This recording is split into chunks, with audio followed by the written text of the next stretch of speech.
Hello' everyone, আজি আপোনালোকক মই এটা ভেন্দিৰ তৰকাৰী বনাব শিকাম। ভাবিছে চাগে ন ভেন্দিনো তৰকাৰী খায়নে? সঁচাকৈ বহুত টেষ্টি হয়।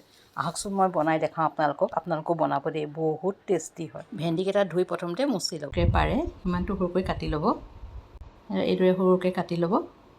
তাৰপৰা কেইটামান দাইল তিয়াই ল'লোঁ, জলকীয়া কেইটামান, নহৰু কেইটামান দিছোঁ, নেমু টেঙা ৰস অলপমান চেপি ল'ব। গৰমৰ দিনত খাবলৈ বহুত টেষ্ট হয়। তাতে তেল দিব। তেল গৰম হ'লে নহৰুকেইটা দি দিব। নহৰুকেইটা অকণমান ৰঙা হ'লে তাত জলকীয়া দি দিব।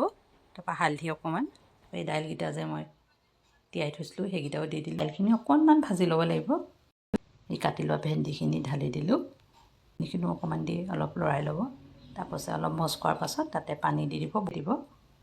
তাৰপৰা ঢাকনাখন মাৰি গেছটো বঢ়াই দিব আৰু ভালকৈ সিজিব দিব।